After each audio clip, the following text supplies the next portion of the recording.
Hi there.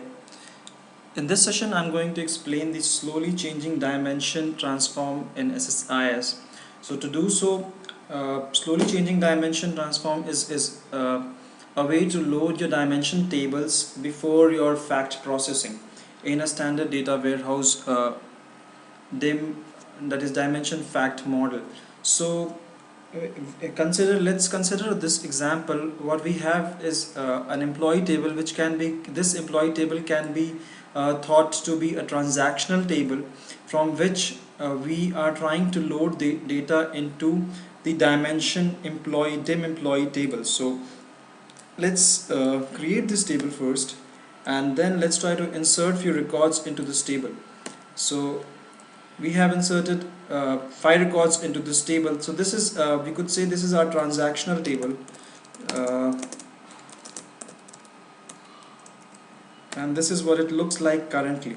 Now we are going to scrape, or the process is going to scrape data from this employee table and then host the dimension table. So what does the dimension table look like is it has an employee key and the employee number. This employee number can be thought to be a surrogate key or the alternate key, and the employee key is the dim employee primary key, auto-generated primary key. Then we scrape the employee name from the employee table. It's their skill, city.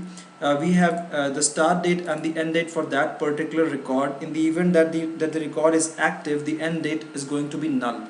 Also we have the is inferred bit column. We would learn about the is inferred in due time. So as of now, let's try to create this table, the dimension table, with this schema.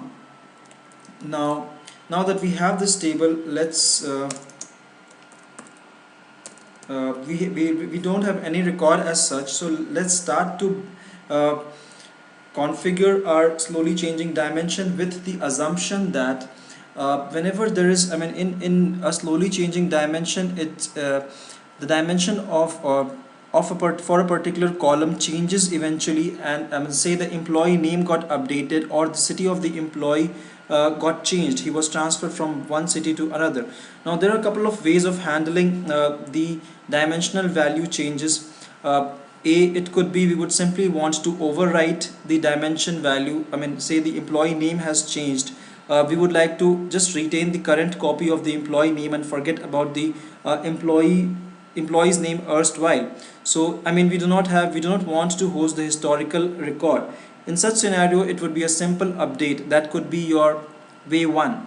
The second would be your historical retention. So what we want to do is, when an employee is transferred from one city to another, we would want to also know or keep track of his original city from where he was transferred to. In that scenario, our start and the end date would come into picture, which means is this end date would be updated to the expiration date, and then we would introduce a new record altogether with the new city in which he is currently being transferred to, and the end date for that particular record would be null. So these are the two ways in which we are going to see the slowly changing dimensions and how we can configure for these two approaches. So let's start to take a look. I hope I have been clear so far. We pull out a data flow task, and then we pull out a source. As I said, the source is your transactional table. So let's choose our OLEDB source, and then let's point it to the employee table. Employee table is currently your transactional table, from which contains the employee number, e-name, skill and city, and we want to scrape the data and populate the dimension table. Now let's move ahead and use slowly changing dimension transformation. So we pull out the slowly changing dimension and then start to configure it for the said two ways. So it brings out a changing dimension wizard. So we move on, we select the dimension table that we want to load. So we have set our dim employee table. So now we have to choose a business key. So we say the employee number is the business key. It is the surrogate key or the business key as you would call it. And after defining that, we move ahead, and then we add the attributes and the way we want to handle it too. So we say the employee name, and we want the employee name to be updated, so we call it changing attribute, which means whenever the employee name, a scraped employee name for that employee number changes, we are going to keep the recent value.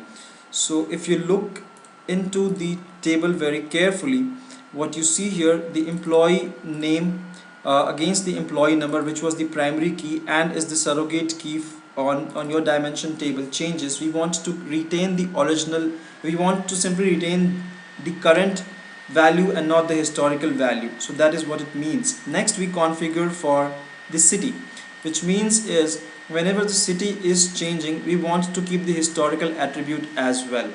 So this is, we are going to configure for both these ways and see how we can handle it. We move on, and detected, okay, changing attributes, cool. So now we move on, we use a single column expired. So when the current value is, indicate the current record. Okay, so we say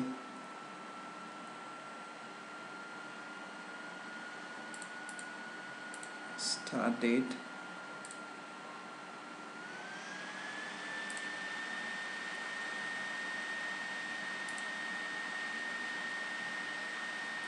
or we could say start and end date. Okay, let's configure with the start and end date, and we're able to set the default, the date values. We say system start date. So next we move on, and for inferred member we have already declared a column of bit type, so we are going to use that. I would explain the inferred member in due time. For now, for configuring your inferred member, we use the same column and call it, for the it has to be a boolean column, so call it inferred and then leave it there. So if you see from start to finish, this is the configurations that we have done. So we define the business key, we select the slowly changing dimension columns. So here we want to have, here we want to handle both of them. You might as well want to handle only the historical attributes. So whenever there is a change in the city and the e-name, this is the way we want to handle it. So we are not using outdated records, so we leave it, this one blank, and then we use the start and the end date columns and the start time, system start time for the new records that is being entered, and then inferred, and that's all. So what this wizard does is it actually configures the complete handling for you. So if you take a closer look, you have the updates for the changing attributes. So for this, what it's going to do is it is going to update whenever there is a change in the e-name. So the e-name part would be updated, and the inserts for the historical for a new record, it will be inserted through this configurations, and the inferred member is again here. So that's all for the configuration for now. Now let's take a look for each of the cases. So currently what our employee and the dimension table looks like, the dimension employee table would be empty and the employee table is having 5 records. Now let's run this.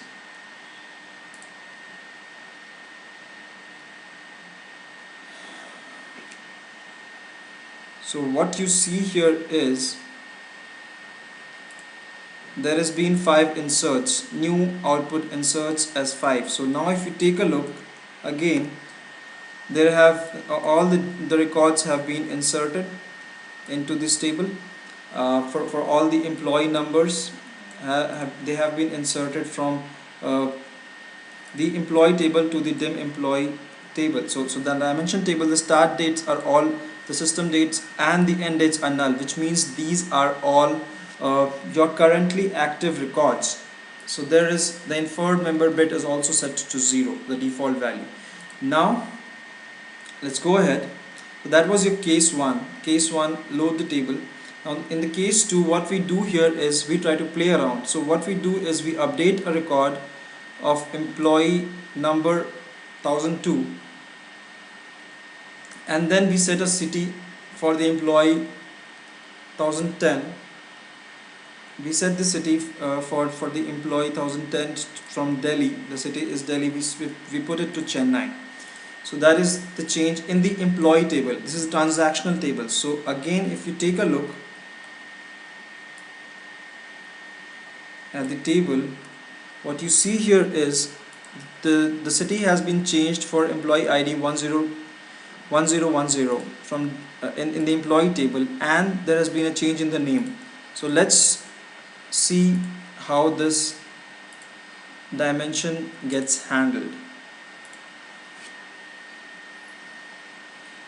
So now if we take a look,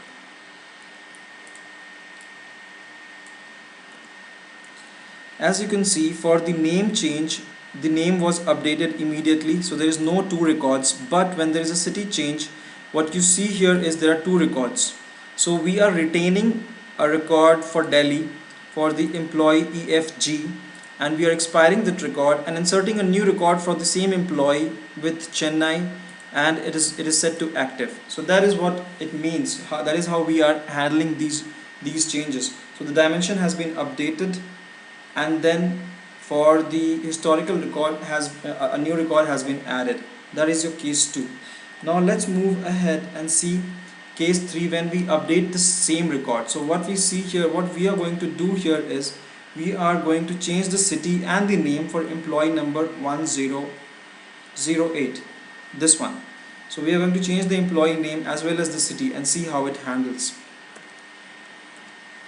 So now if we take a look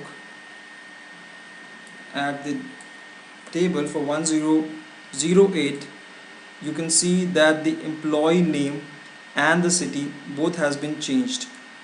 Now let's rerun.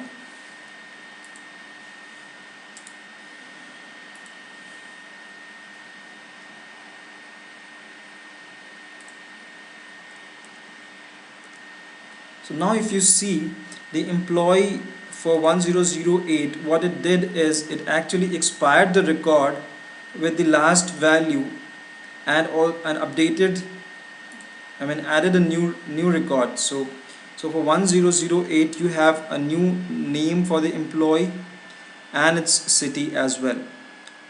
The erstwhile name and city has been expired. So that is your case 3 when we are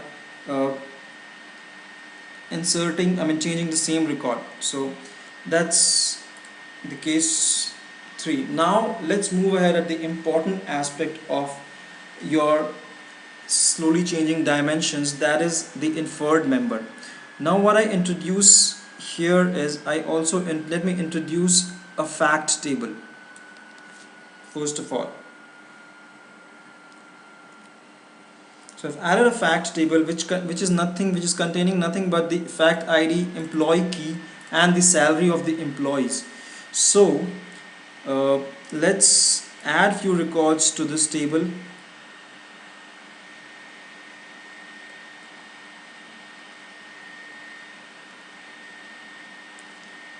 Okay.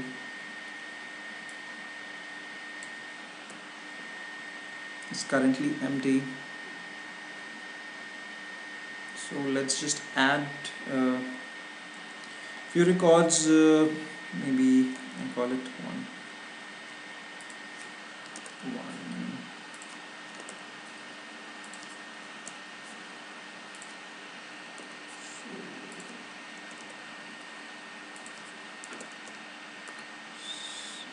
Maybe a 7. And then let's insert few records into this fact table. So we have inserted few records into the fact table. So we have the transactional table, we have the dimensional table, and then we have the fact table. So fact table is having the fact ID, employee key, and the salary of these employees. Now consider a scenario where an employee's a newly joined employee has actually entered the organization, and his details are not yet updated in the system. So we what we have is employee uh, number, that is his employee ID, and his salary. So that is a fact that has come. I mean, the fact table is actually having a record. I mean, it's an early arriving fact. So we do not have any entry in the dimension table. So I mean, for the employee, we do not have any record in the dimension table. Yet we have a record for that particular employee in the fact table with against his salary. We do not know his name. We do not know his skill or his city. So these valuable informations are not present. So it is called a scenario in early arriving fact. So basically, to you would not be able to enter that value into your fact table unless you have its foreign key integrity, because the fact table employee key actually maps to your dimension table's employee key. So that is a foreign key. It is bound by foreign key. So we would not be able to insert that. So to overcome this scenario, the inferred member comes into picture, where we actually insert a record into your dim employee table, so that we insert a record into the dim employee table so that you can actually enter the fact table without the mandatory informations. So in this scenario, what we would do is we would insert a record into the dim employee table with null values for his name, skill, city, and other informations. Just we would simply populate his employee number, and then insert that record, and then flag it for inferred member value to 1, which means whenever there is a data coming in, we can handle that. We can update that value.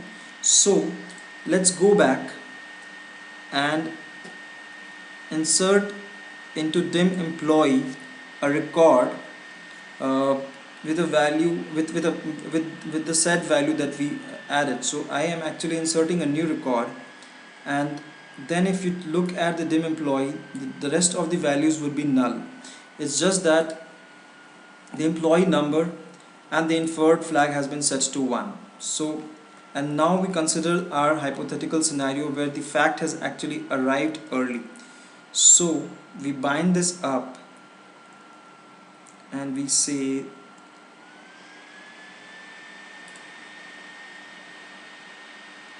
the employee key is 8, so we put it as 8, and then we insert this value into the fact. So we know the employee details, and we have a new employee whose employee key is 8 and employee ID is 1012 and his salary is 5,000, but we do not know his name, skill, city, etc. And so we call it as an inferred member. So,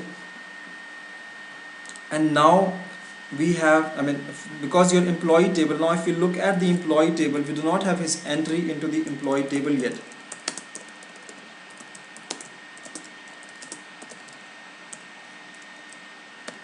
Right? We do not have his entry in the employee table. So this is what has occurred so far. But in the due time, the inferred member flag 1 means when the entry has been made into the employee table, the data should be updated when the slowly changing dimension processes. So we enter a value now into the employee table. So that has been entered. Now if we take a look, the employee value has also come in. His name, skill and city has come in. So in that way, in that sense, it makes sense now to update those values into the e-name and skill city. So let's take a look how slowly changing dimension can handle this for us.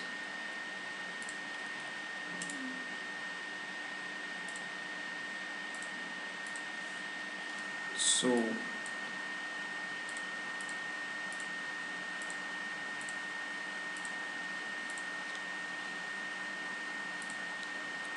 now if we run this,